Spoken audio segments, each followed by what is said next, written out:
Okay, today I'm back with Battlefield 6 open beta info and tips and tricks.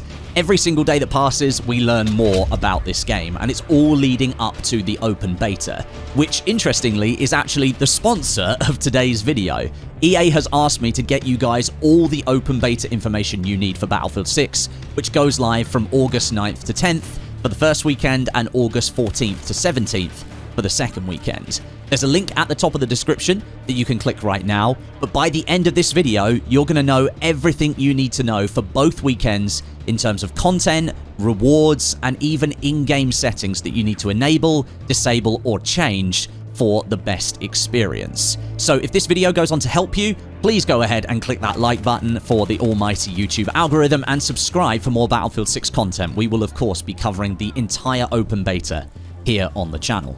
Firstly, let's talk dates. You are able to jump into the open beta on August 7th and 8th for early access if you manage to obtain a code from certain creators during the multiplayer reveal event, if you signed up for BF Labs before July 31st, or if you're an EA Play Pro subscriber.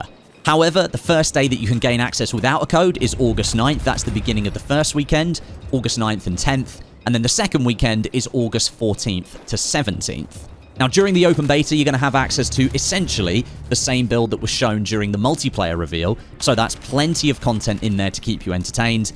And right now, actually, you can preload the open beta in preparation for the 9th of August on PC, Xbox, and PlayStation. So get that done if you haven't done so already. Now, if you're a PC player and you're looking to get that preload sorted, of course, you're going to want to know some of the specs that your PC needs at a minimum to run the game. I've got them up on the screen for you right now. You'll need at least an RTX 2060, an RX 5600 XT, or an ARC A380 GPU, and a Core i5-8400 or Ryzen 5 2600 CPU, and 16 gigabytes of RAM. Now, during the open beta, you're going to have the chance to play quite a lot of different bits of content across both weekends. And EA has released some information on that, so we know what maps and modes we can expect to be jumping into. Plus, there is a bunch of in-game rewards that you're going to be able to unlock by playing the open beta that will then be saved onto your account for the launch in October, which is pretty neat. Weekend 1, from August 7th in early access through to August 10th, you're going to have the Siege of Cairo, Liberation Peak, and Iberian Offensive maps available across the Conquest, Breakthrough, Domination, and King of the Hill game modes. You are also going to be able to play the Breakthrough game mode using a closed weapons setting in a different playlist, giving you the chance to experience classes in Battlefield 6 with their weapons locked to specific classes, as is the Battlefield tradition.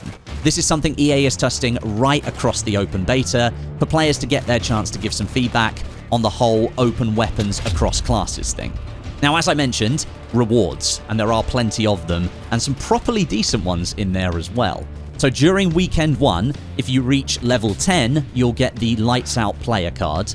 Level 15 nets you the Rising Star character skin, a full outfit for one of the classes. Not sure which one, looks like an assault player to be honest. And level 20 unlocks the Night Terror weapon charm. And there's also a specific set of challenges for weekend 1 of the beta, so if you complete these, you'll unlock even more items. So if you get 50 close quarters kills as the assault class, close quarters means within 10 meters, you'll get the Striking Distance weapon package. This is essentially a full weapon skin in Battlefield 6. For the Engineer, if you repair vehicles for 3,000 health, you'll get the After Dark weapon sticker. For Support, if you revive 100 teammates, you'll get the Own the Night weapon sticker. And for Recon, if you spot 300 enemy players, you'll unlock the Seeker character skin. And I'm assuming this is a Recon class skin. That's actually a really decent set of rewards for what is essentially just playing the Battlefield 6 open beta classes across that first weekend. So I'm definitely going to try and unlock as many as I can. Then the action carries on to weekend 2, August 14th to 17th.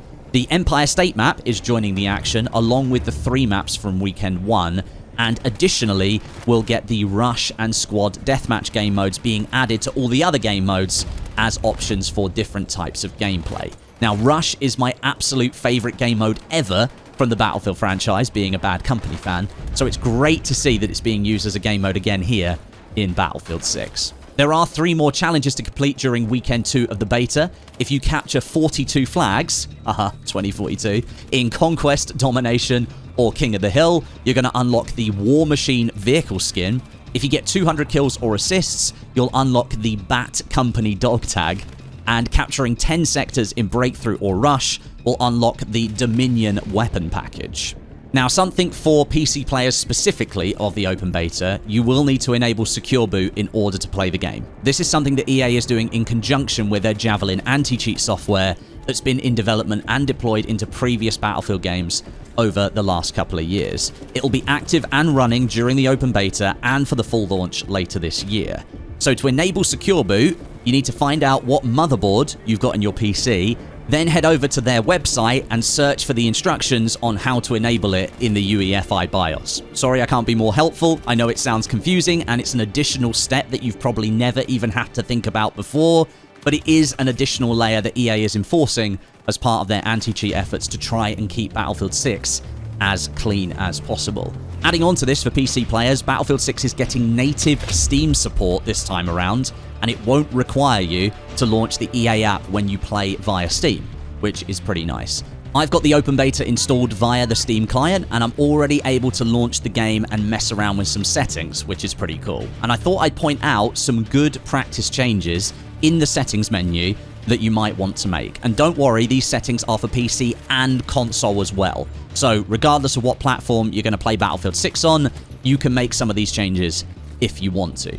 First of all, we're going to turn off a bunch of visual effects. Head over to your graphics settings and scroll down to camera settings. Here, you're going to want to first set your field of view that you're comfortable with. I've gone for 110. I might lower it to 105.